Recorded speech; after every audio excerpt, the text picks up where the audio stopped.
Tanguay Électronique, en première ligne.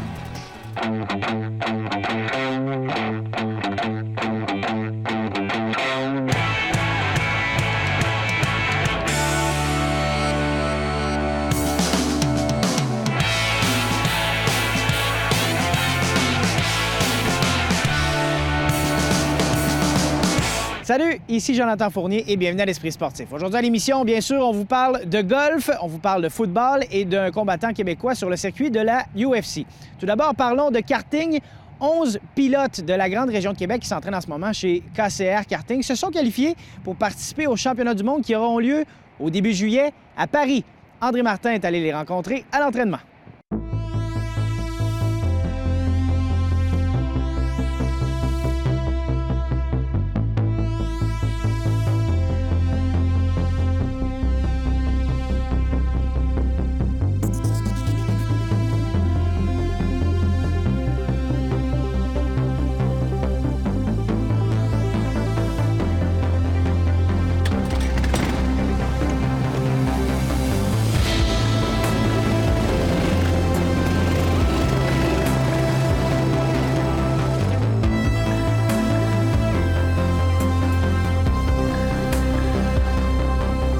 Ce soir, c'est la soirée de présentation pour tous nos pilotes qui sont qualifiés au championnat du monde.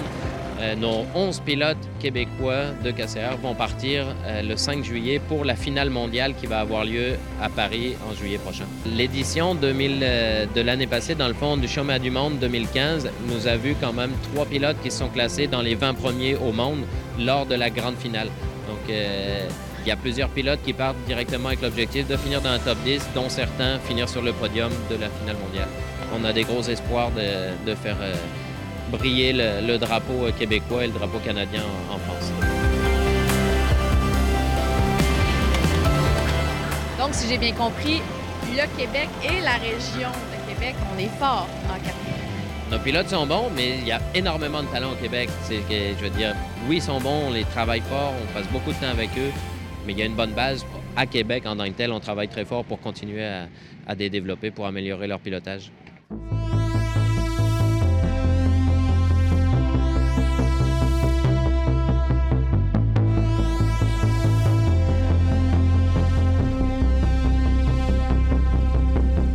Père et fils pour la deuxième fois cette année au championnat du monde. C'est wow! Oui, c'est wow. Ça fait justement 2 fois là, en 2 ans. L'année passée, Alec était 2e au Canada en junior. Là, cette année, on y va chacun en étant premier au Canada. Moi en sprint, puis lui en junior. Puis moi, je suis premier au monde présentement. Cette année, j'aimerais un top 10. Un podium encore mieux, mais un top 10, je vise ça. Alec, comment tu te sens, toi, à quelques semaines des championnats du monde? Bien, je me sens excitée, puis j'ai pas mal hâte, oui. Comment tu te prépares pour la compétition? Mentalement, physiquement, j'étudie la piste, je me pratique, puis j'écoute les trucs de mon père. Quel truc il donne ton père? Ben, si je prends une courbe trop large, si j'apprends trop intérieur, des conseils, il va tout me justifier ça, il sait tout. Les freinages. Ouais, aussi. Quel est ton objectif pour cette compétition-là? Ben, mon objectif, c'est d'être dans le top 10 aussi. J'aimerais ça viser un podium comme l'an passé. J'aime la compétition. J'ai de l'adrénaline. Ta passion? Oui. Ouais, la vitesse.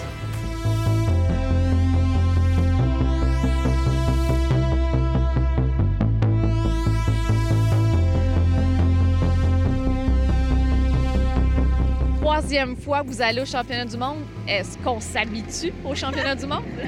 Pas vraiment. À chaque année, c'est nouveau. L'endroit est différent, puis c'est surtout une nouvelle expérience. Hein. On ne sait jamais notre calibre. Nous, on s'améliore, mais les autres aussi. Donc, c'est tout le temps une nouvelle expérience. Oui, bien effectivement. C'est toujours stressant aussi.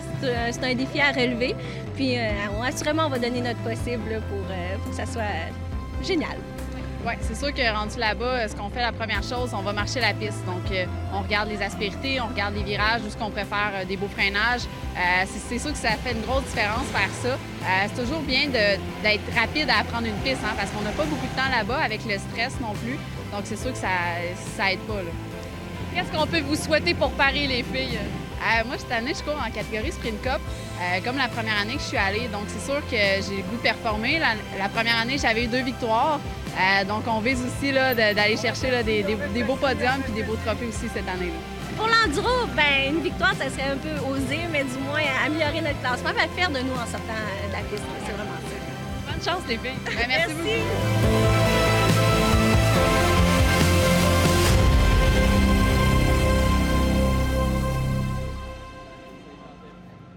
Dans les dernières semaines, vous avez été nombreux à vous inscrire à notre concours Prenez l'air avec la tulipe et l'esprit sportif. C'est le moment de dévoiler notre gagnante. Félicitations à Martine Pérusse de Saint-Étienne-de-Lauzon qui se mérite son ensemble camping d'une valeur de 3 885 $.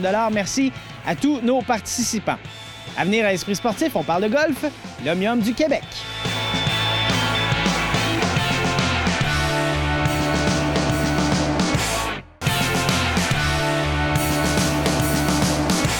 Du 5 au 10 juillet prochain, ici même au Golf de la Fonte, sera présenté l'Omnium du Québec, le meilleur calibre de golf professionnel au Canada, s'amène dans la région.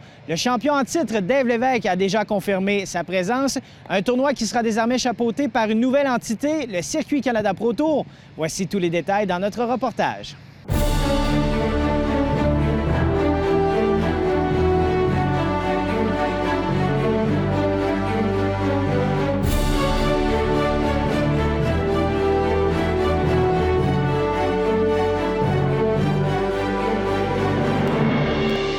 M. Trudeau, une nouvelle entité dans le golf au Canada, le Circuit Canada Pro Tour, c'est tout nouveau? C'est tout nouveau. Ça a été fondé le 1er décembre 2015. Écoutez, j'ai été à la tête de la PGA du Québec durant les 25 dernières années. Donc, le circuit a vu le jour le 1er décembre. Dès la fondation ou la mise en place de cette nouvelle structure-là, on a acquis les droits de tournoi de la PGA du Québec pour les 7 prochaines années, soit jusqu'en 2022. Et dans les semaines qui ont suivi, on a conclu des alliances stratégiques avec le Great Lakes Tour et PGA Tour Canada. Ce qui fait en sorte qu'aujourd'hui, on est en mesure, on a annoncé il y a quelques semaines une structure avec 3 divisions, division provinciale, nationale et internationale. Et aujourd'hui, on est ici à Québec pour annoncer le premier événement de la division internationale du Circuit Canada Pro Tour, en l'occurrence l'Omnium du Québec pour Mutuelle Assurance présenté par Bâton Rouge, qui est un événement qui va regrouper des professionnels des États-Unis et de partout au Canada. On est heureux, encore une fois, de revenir au Golf de la Fonte? Oui, très heureux. C'est un parcours exigeant. On a une entente de 5 ans qui a débuté en 2015. Il y a une équipe solide ici au niveau des bénévoles. On est bien appuyés. Et comme les joueurs nous disent, c'est un défi année après année. C'est un parcours qui est très exigeant, qui demande énormément de précision. Mais on est choyés. Écoutez, c'est un contingent très relevé, comme je disais tantôt. Il y a des golfeurs des États-Unis, de partout au Canada qui sont ici. Et Dave Lévesque a su remporter les 2 premières éditions. Il est prêt pour le triplé. S'il remporte une 3e édition consécutive, il égalera le record de Willie Lamb qui date de 1932, 33 et 34. Imaginez-vous.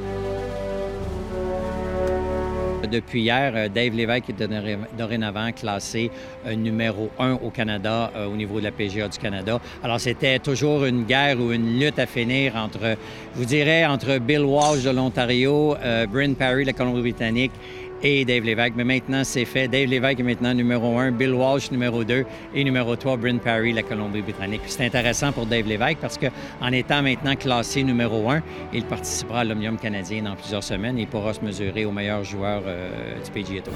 C'est un événement à l'image des événements du PGA Tour. Donc, c'est un événement de 72 trous avec une coupure après 36 trous, dont les rondes du samedi et du dimanche sont réservées aux joueurs occupant les 60 meilleures positions au classement. On invite bien sûr les amateurs à venir faire un petit tour. On invite les amateurs. On permet aux amateurs de marcher dans les allées. Vous allez être proche des joueurs. Vous allez assister à tout un spectacle. Je vous le dis, ce sont réellement de grands golfeurs qui seront ici présents et qui offriront tout un spectacle sur les allées du Golf de la Fonte.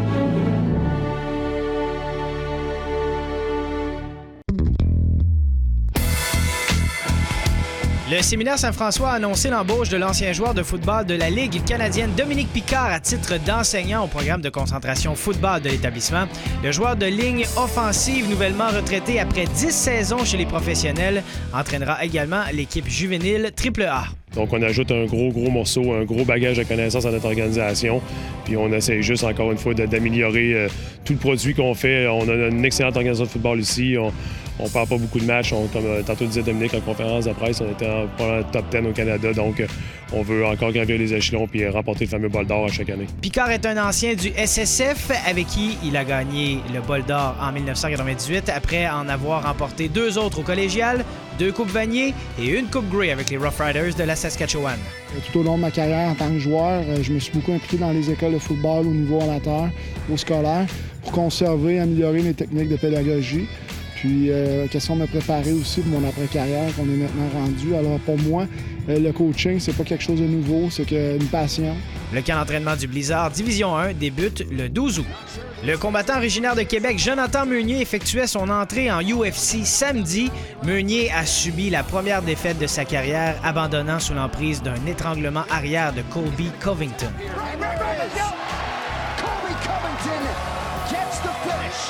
Meunier avait accepté de remplacer son coéquipier Alex Garcia à pied levé seulement 4 semaines après son plus récent combat. Il a atteint le 3e round pour la première fois de sa jeune carrière. En conférence de presse après sa défaite, Meunier a promis un retour rapide dans l'octogone. Le cycliste professionnel originaire de Sainte-Perpétue, Hugo Hull, était en action ce week-end au Tour de Beauce. Après avoir combattu jusqu'au dernier mètre au sprint contre l'Américain Gregory Daniel, il a finalement terminé au 2e rang du classement général. Tout comme à la dernière étape du Tour, c'est Daniel qui termine avec le maillot jaune. Hugo Hull, membre de l'équipe AG2R, aura terminé à 22 secondes du meneur. La 2e position de Hull équivaut à son meilleur résultat en Beauce depuis 2012. L'équipe canadienne de soccer féminin a dévoilé son alignement pour les Jeux olympiques de Rio. L'attaquante originaire de Saint-Romuald, Gabrielle Carl, n'a malheureusement pas été retenue.